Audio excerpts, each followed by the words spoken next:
Canto a la Vida, Ode to Life. I should say that I don't write in English, so I depend on generous friends for translation. I would like to read first in Spanish, so you can have a taste of the sound of the language, and then the translation into English.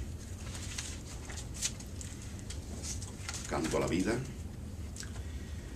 He cantado tanto a la muerte, cimbreada en mi prosa, con fragancia de azucena y alardes de amante desdeñosa, necesaria.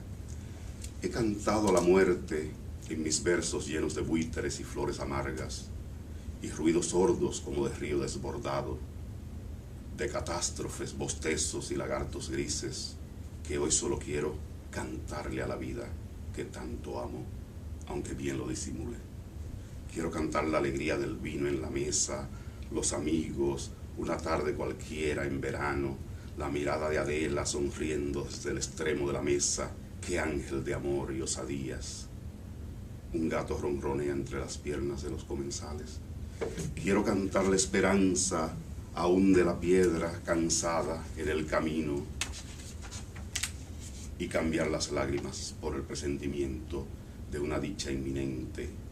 Hoy solo deseo sentirme simplemente feliz y salir a comprar tinta verde y escribir en papel cebolla.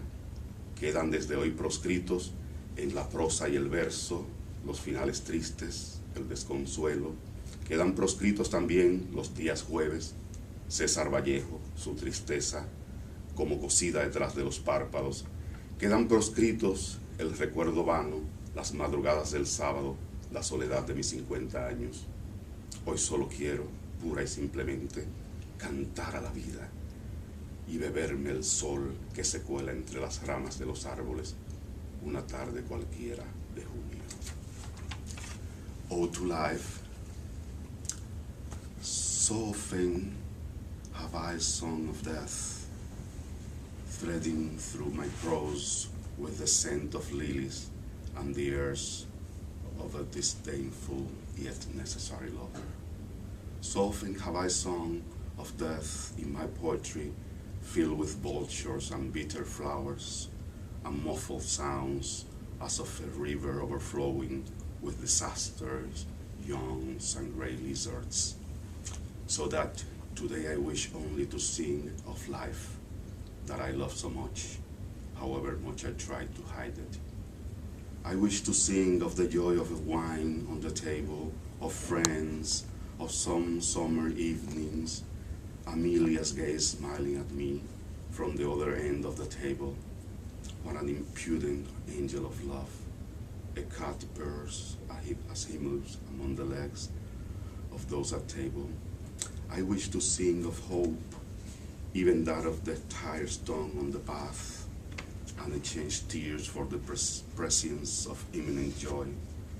Today I wish only to feel simply happy, and go out and buy green ink and write on onion paper. From this day on, in both prose and verse, sad endings and despair are forbidden. Forbidden also are Thursdays, Cesar Vallejo's sadness, among almost sung in beneath his eyelids. Forbidden vain memories, Saturday mornings, the loneliness of my 50 years. Today I wish only, purely and simply, to sing to life and drink in the sun which filters through the leaves of the trees on no particular evening in June. And according to my list, I made a list this morning. A very brief one. I don't write a very long poems, well, sometimes a couple of pages, but sometimes brief ones, like the flash short stories. This one is a homage to Guillaume Apollinaire, a poet, French poet. And it's a homage because he has a poem in French that says something like, at home I have a reasonable woman, a cat, passing by all my books, and always friends without whom I couldn't live.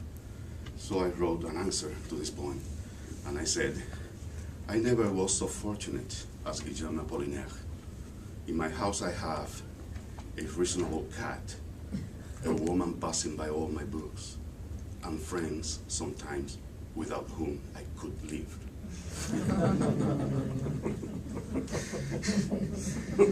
I have lost a couple of friends after this point. They felt that I didn't appreciate them so much, blind from pain and imperiled before death. And now, let's read the flash short story, the flash fiction. This one is Romino, a cat eats my memories.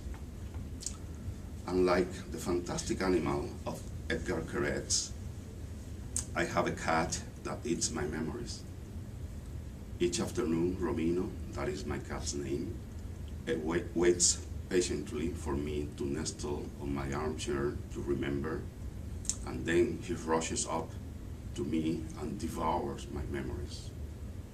I try to defend myself. I close my eyes and defend inch by inch the stubbles of my memories. But my cat plays with them.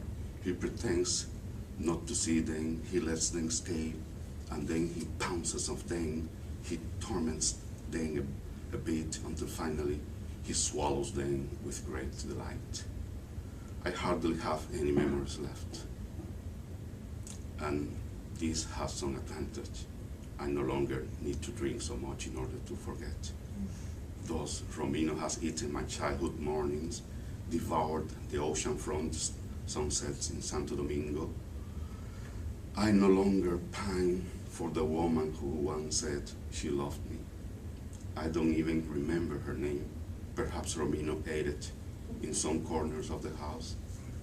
Today, just as Romino, I am doomed to the present. As you can see, I like cats a lot.